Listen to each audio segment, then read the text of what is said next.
రైతు సోదరులకు స్వాగతం. ఇప్పుడిప్పుడే పౌల్ట్రీ రంగం కొంచెం కోలుకుంటా ఉంది. గుడ్డు ధరలు ఆశాజనకంగా ఉన్నాయి. కోడి చికెన్ ధరలు కూడా ఇటీవల కాలంలో బాగా పెరిగాయి. పౌల్ట్రీ రైతు గత 12 సంవత్సరాలుగా తీవ్ర సంక్షోభంలో ఉండి దాదాపుగా పౌల్ట్రీ రంగంలో చిన్న రైతులంతా క్లోజ్ చేశారు. కార్పొరేట్ సంస్థలే కోడి పిల్లల్ని ఇవ్వడం, దానా సరఫరా చేయడం, చివరికి వచ్చి కోళ్ళు వాళ్ళే తీసిపోయి కోడికి 12 రూపాయలు ఇస్తూ ఉన్నారు. ఇంకా రైతు ఆ షెడ్ చూసుకోవాలా, కరెంటు బిల్లులు, మ్యాన్ పవర్ అవన్నీ ఖర్చులు భరించాలి. అది కూడా చాలామంది రైతులు గిట్టుబాటు కాక ఎత్తేసారు. ఒకప్పుడు 5 లక్షలు 6 లక్షలు కోళ్ళు పెంచిన కొన్ని గ్రామాల్లో ఇప్పుడు కనీసం 1000-2000 కోళ్ళ ఫారాలు కూడా కనిపించడం లేదు. ఒకప్పుడు కోళ్ళ ఫారాల రైతులు అంటే సినిమా హాల్ ఓనర్ లాగా ఉండేది వ్యవహారం. పరిస్థితులన్నీ తారుమారైపోయాయి గడిచిన 15 సంవత్సరాల్లో.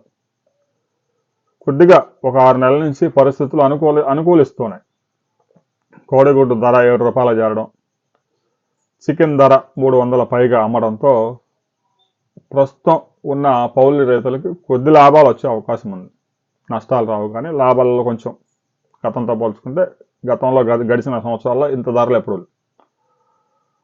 పరిస్థితి ఇలా కొనసాగుతూ ఉండగానే కేరళలో బర్డ్ ఫ్లూ ఫైండ్ అవుట్ అయింది. అయితే పక్షుల్లో వస్తుంది, కోడి కూడా పక్షే కాబట్టి. కేరళ ఇరిట్టి జిల్లాలో ఎడక్కనం ప్రాంతంలో కాకుల్లో ఈ యొక్క బర్డ్ ఫ్లూని గుర్తించారు. బర్డ్ ఫ్లూ అనేది ఇది గాలిలో వ్యాపిస్తుంది కాబట్టి రైతు సోదరులు కూడా కొంచెం అలర్ట్గా ఉండాలి. అయితే భయపడాల్సిన పని లేదు. కాకుల్లో ఉంది కదా అని గబక్కున అది కోళ్ళల్లో నుంచి మిగతా ప్రాంతాలకి కొంచెం వ్యాపించడానికి కొంత సమయం పడుతుంది.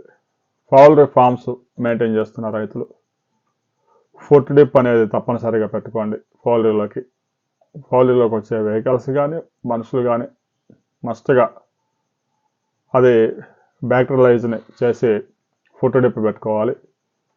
ఇక ప్రస్తుతానికైతే కేరళలో ఈ బర్డ్ ఫ్లూ ఫైండ్ అవుట్ ఉంది. ఆంధ్రప్రదేశ్లో ఎక్కడ ఈ బర్డ్ ఫ్లూకి సంబంధించిన ఆనవాళ్ళు లేవు. రైతులు ఆందోళన చెందాల్సిన అవసరం లేదు.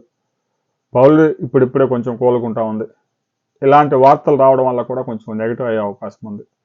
మరలా బర్డ్ ఫ్లూ అంటే దాన్ని ఎవడు ముట్టుకోడు. కోడికి బర్డ్ ఫ్లూ వస్తే ఇక కోడిగుడ్లు తినడం, చికెన్ తినడం జనం మానేస్తారు. గతంలో కూడా 2003-2004లో కూడా ఇండస్ట్రీని పెద్ద ఎత్తున దెబ్బతీసింది బర్డ్ ఫ్లూ.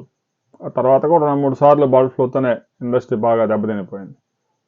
ఇంకా తర్వాత దానా ధరలు పెరిగిపోవడం, కూలీలు దొరకపోవడం, వీటితోనే పౌల్ట్రీ రంగమే కుదేలైపోయింది. ఇటీవల కాలంలో కార్పొరేట్ సంస్థలు కొంచెం గట్టిగా ప్రయత్నాలు చేస్తూ ఆ ఇండస్ట్రీ నిలబెట్టే ప్రయత్నాలు చేస్తున్నాయి.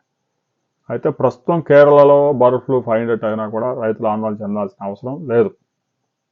దీనికి సంబంధించి మరిన్ని అప్డేట్స్, ఆ బర్డ్ ఫ్లూ అక్కడే స్థానిక ప్రాంతానికి పరిమితమైందా, మిగతా రాష్ట్రాల్లో ఎక్కడైనా వెలుగులోకి వచ్చిందా అనే వివరాలతో మరో వీడియోలో మనం తెలుసుకుందాం.